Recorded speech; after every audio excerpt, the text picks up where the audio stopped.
For the past year, healthcare organizations like BioNTech and Pfizer have been working around the clock to find a vaccine for COVID-19. Healthcare professionals, too, have been working day and night on the front lines to treat their patients with the utmost care. However, as cases of COVID-19 rise, so does the toll and stress on many nurses, doctors, and even med students. And with the stress of work, the long underreported issue of medical worker abuse becomes more prevalent. With the light shed upon mental health as of late, and society's need for more healthcare professionals now more than ever, this issue must be addressed, or we risk losing great doctors and nurses due to their decline in mental health. Before we can tackle this issue, we need to answer one question. What is medical worker abuse?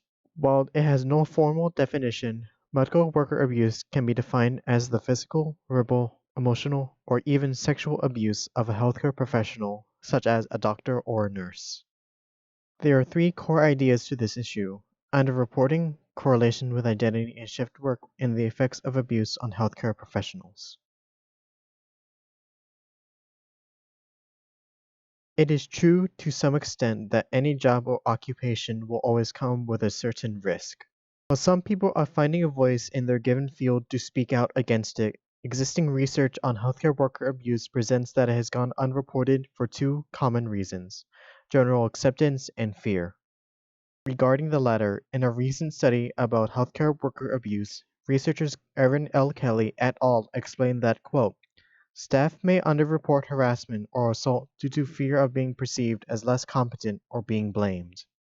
Another study, McKenna et al. Writes, quote, there appears to be a lack of confidence in the student reporting such behavior for fear of retribution or not wanting to make waves in an institution where they may be applying for a job. Furthermore, in a study by Martinez et al., they write, quote, the phenomenon of underreporting workplace violence incidents included nurses' fear of retaliation by their employers, little support from administration, nurses' fear of losing their jobs, and their belief that reporting those incidents would not change any current practices against workplace violence. Regarding the former, another study has led to the conclusion that underreporting was due to abuse being accepted as, quote, part of the job.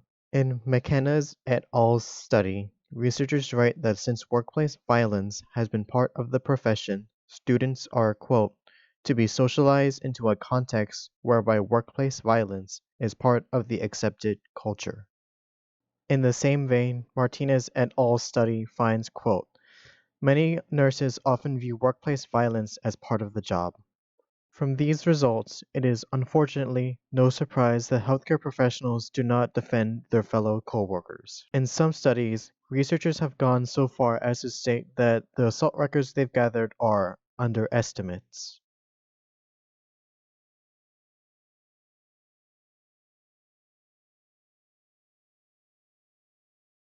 It may be shocking to some to hear that there is a correlation between workplace violence and shift work. In a study by Sun et al. In 2017, their findings indicate that workplace violence is more likely to occur on shifts during the evening, night, or early morning. In the same study, patient assaults are higher due to poor/inadequate lighting and staffing limitations. In regards to the latter, as a result, healthcare professionals tend to work alone or in relative isolation and therefore are more likely to be subjected to abuse.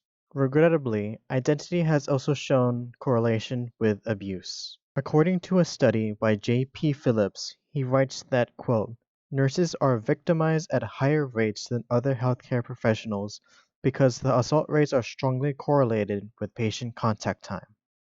In Soon et al. Study, on average about 96% of nurses were female and 46 years old. To add, about 73% were registered nurses or RNs.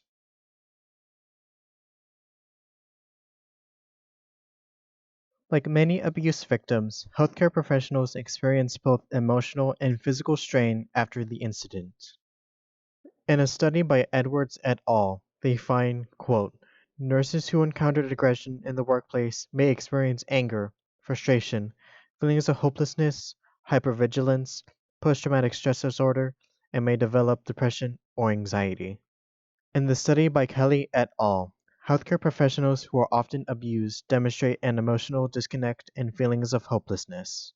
Other effects include feelings of humiliation, loss of confidence, unwelcomeness, loss of trust in their coworkers, and even questioning to leave their field. As with the increasing amount of stress, if victims are not given intervention or the workplace violence eliminated entirely, the symptoms listed will likely spiral into physical illness and/or psychological disorders.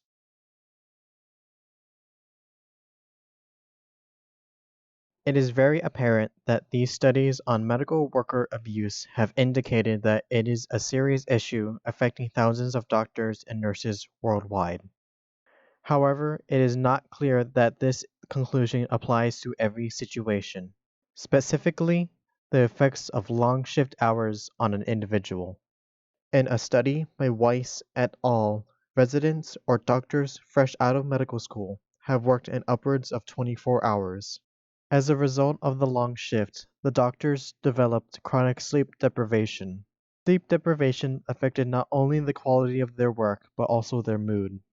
In the same study, the researchers write, quote, sleep-deprived internal medicine interns reported increased difficulty thinking, depression, irritability, and depersonalization. They also described something called the house officer stress syndrome, and it was characterized by, quote, chronic anger, pervasive cynicism, and family discord. Other studies further prove that overworked residents experience an increased anger, depression, and even burnout. With the symptoms and long shift in mind, it can be inferred that healthcare professionals could snap at their fellow coworkers. While I agree with the evidence of sleep deprivation and its effects in the study presented, using this study only explains the abuse between healthcare professionals and their coworkers rather than with their patients. Furthermore, sleep deprivation is no excuse to abuse or bully others.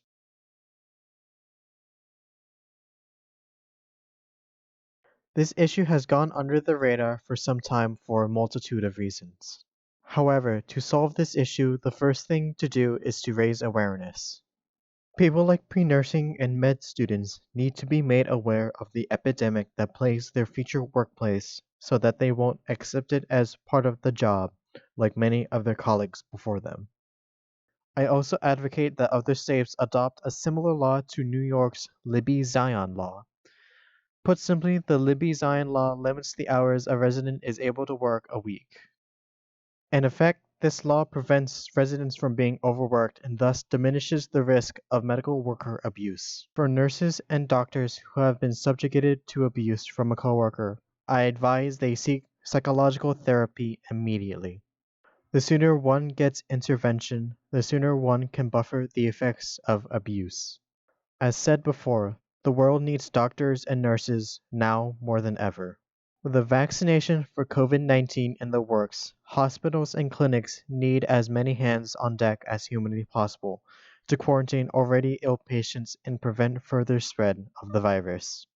If this abuse continues to go unaddressed, society risks losing great nurses and doctors to aid us in this unprecedented time.